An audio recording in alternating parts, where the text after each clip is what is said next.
On ouvre à présent une large page emploi et formation. Le Greta des Yvelines est un organisme de formation continue destiné aux adultes. Ces formations permettent aux demandeurs d'emploi ou aux salariés de s'insérer sur le marché de l'emploi ou de se reconvertir.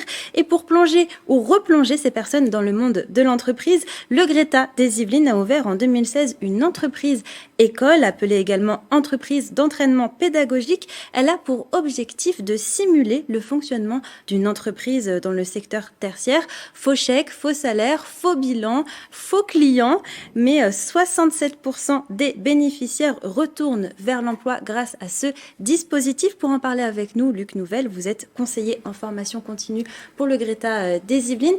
Alors, première question, est-ce que vous pouvez nous présenter cette école, cette entreprise école ? Alors effectivement, l'école d'entreprise pédagogique qui est née en 2016, dont je suis aussi le président, voilà, puisque c'est une entreprise virtuelle, certes, mais qui fonctionne comme n'importe quel PME ou PMI. Donc cette entreprise a pour vocation effectivement d'être un tremplin qui doit amener les bénéficiaires vers l'emploi. Elle est née en 2016, mais en fait c'est un concept qui est beaucoup plus ancien. C'est un concept qui vient des États-Unis, mais surtout qui a été importé en Allemagne en 1980. Et le cofondateur de cette idée était présent ce matin, Monsieur Trotton, qui a développé effectivement cette idée qu'il était intéressant de mettre les gens en formation professionnelle, mais non pas forcément de manière théorique, mais d'allier la théorie à une pratique directe. Voilà. Donc, à l'EEP d'Achères, vous avez des plateaux techniques, qu'on appelle, qui sont liés au service de l'entreprise. Donc, vous avez des secrétaires, vous avez des comptables, vous avez des ressources humaines, et vous avez effectivement aussi du commerce. Voilà. Et donc, il y a combien de personnes au total dans cette entreprise ? En règle générale, il y en a au moins une quarantaine qui font vivre l'EEP avec une direction qui est liée aussi donc à des coordonnatrices pédagogiques et assistantes qui font vivre au quotidien et qui mettent en action avec des formateurs qui sont considérés comme des chefs de service du coup les personnes. Donc c'est des salariés si vous voulez de l'EEP mais qui reproduisent les mêmes attentes par rapport aux besoins de l'entreprise. Et donc, pardon. Allez-y. Non, allez-y. Qu'est-ce qui fait la réussite de ce dispositif selon vous ? Eh bien, la réussite, en fait, c'est que les personnes se sentent accompagnées et il y a une individualisation qui est faite au quotidien. Donc ça veut dire qu'en fait, vous n'êtes pas jeté dans des méandres quand vous êtes en difficulté, quand vous êtes salarié en reconversion ou quand vous voulez devenir chef d'entreprise, voire demandeur d'emploi. Donc vous avez un accompagnement vers la réussite, en fait, qui permet, avec des bilans intermédiaires, de solutionner, en tout cas d'apporter des plus aux personnes. Et donc, il y a combien de personnes qui sont formées avec ce dispositif ? Alors, chaque année, depuis 2016, vous avez entre 100 et 130 personnes qui sortent de l'EEP. Et donc, tout le monde peut y accéder ou est-ce qu'il y a des critères ? Alors, tout le monde peut y accéder. Vous avez évidemment un positionnement lié au projet de la personne. Après, un sourcing qui peut être de Pôle emploi ou d'individus qui nous trouvent sur Internet.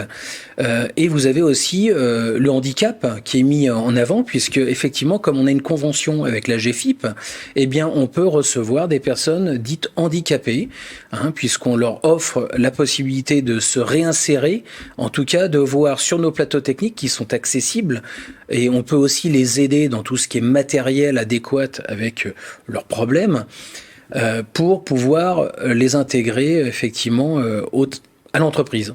Et alors, comment on fait pour accéder à cette formation ? Est-ce que c'est gratuit ? Alors, les financements viennent soit de la région, soit de Pôle emploi, soit du CPF, soit de la transition pro, puisqu'actuellement on en parle peu, mais c'est un moment important puisque tout salarié peut effectivement bouger, évoluer et changer de métier grâce à ce dispositif.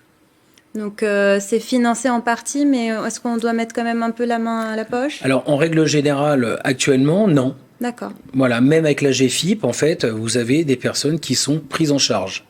Et donc vous proposez des formations dans quel domaine, dans quel secteur ? Alors là, principalement, à l'inverse du Greta de manière générale qui propose 9 domaines d'activité, là, l'EEP est lié au tertiaire.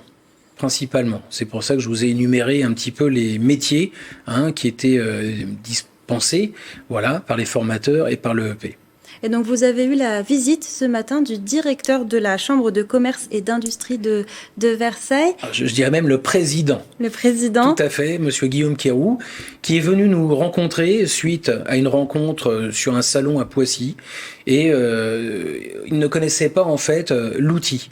Donc ça l'intéresse forcément puisqu'il est lié à l'entreprise, puisque lui il aide les entrepreneurs et nous ça peut nous intéresser de passer éventuellement une convention qui pourrait avoir lieu prochainement d'ailleurs, hein, sachant qu'on pourrait répondre à des besoins précis, à déterminer bien sûr en termes de pédagogie et d'intérêt pour les deux puisque c'est du gagnant-gagnant sur le EP, absolument, voilà. Eh bien, merci beaucoup, Luc Nobel, d'avoir accepté notre invitation. Avec plaisir. Si vous êtes intéressé par ce dispositif, vous trouverez davantage de renseignements sur le site internet qui s'affiche juste en dessous.